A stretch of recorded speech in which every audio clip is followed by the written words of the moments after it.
Well, it is now time to get more on federal politics, and the Shadow Finance Minister, James Paterson, joins us now. James, welcome back to News Breakfast.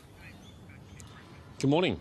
I just want to start in the Middle East, which is our top story this morning. The White House says it's allowing 2 weeks for diplomacy with Iran. Do you think that there is still time enough to do a diplomatic deal with Iran over its nuclear program?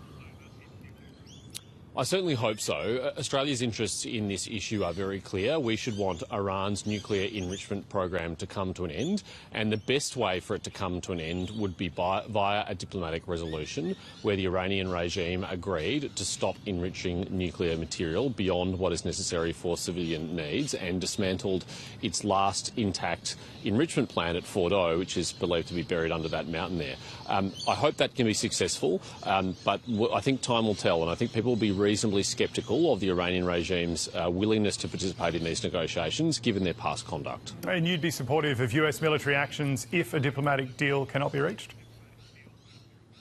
Well, it's not for me to endorse preemptively any decision that the US president might make about a military strike on that facility at Fordow, but I think it is very clear that Australia's interests are that Iran stop enriching uranium. The International Atomic Energy Agency has found that they are in breach of their commitments, that they are enriching uranium far beyond what is necessary for a civilian reactor, and that they could be only weeks away from reaching the enrichment levels required to construct multiple nuclear weapons. They also have a very advanced ballistic weapons program in Iran. So I understand why Israel, for example, regards this as an existential threat, why many countries in the Middle East regard it as a very serious threat, and Australia shares their interest in dismantling this program.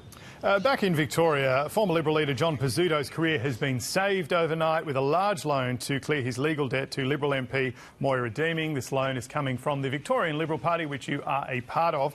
Do you think this is a good outcome? Well, I hope now that the legal matters between Moira Deeming and John Pizzuto are resolved, that the state parliamentary party in Victoria can get on with the job of holding the Allan Labor government to account, because the state government here in Victoria is the worst government in the Federation. Sorry, just to take you back to the question, though, are you happy, though, that the Liberal Party is lending Mr Pizzuto this money?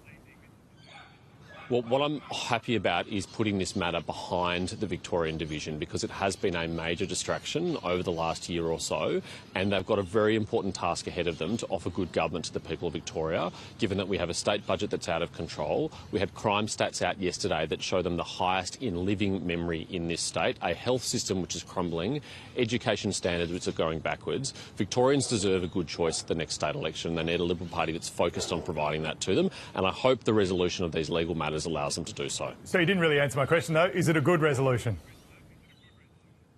Well, I wasn't a member of the Administrative Committee. I didn't participate in the decision, but I am pleased that this matter can now be closed from a legal point of view and that they can move on. I just want to ask you, there's some stories around today. We're expecting an announcement from the federal government later about age verification for social media. Do you think that this can be done? Can under 16s be banned from social media using the technology available?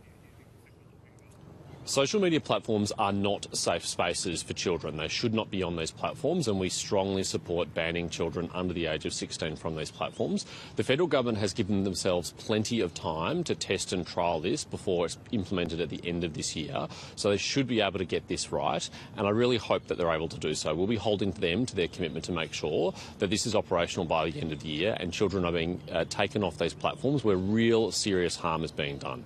Now, you've been moved out of the national affairs, national security space into finance. This week in Canberra, the Treasurer spelled out some of the economic challenges facing the nation, talked about the prospect of tax reform. What sort of tax changes is the Liberal Party actually going to be open to? Well, we're very open to any tax reform that delivers a more efficient tax system. Many independent experts say that the way we collect tax in this country is inefficient and holds our economy back, and we would be more productive if we had a more efficient tax system. But we don't believe that Australians are paying too little tax and that we need higher taxes in this country.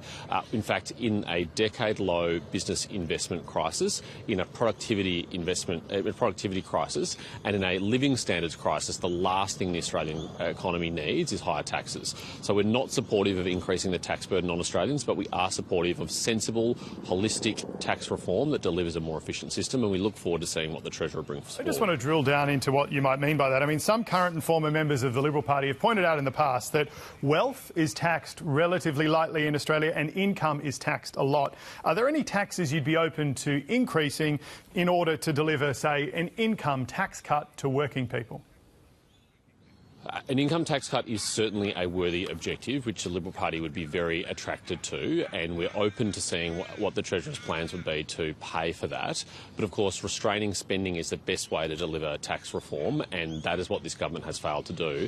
There will be 10 years of deficits and $1.2 trillion of debt on this government's watch if they continue on the unsustainable trajectory that they put us on in their first term of government. So we want to see spending restraint as well as tax reform. All right, we'll wait to see what tax ideas the Liberal Party comes up with in the coming years. James Patterson, we do appreciate you joining us this morning. Thank you. Well, now to Tasmania.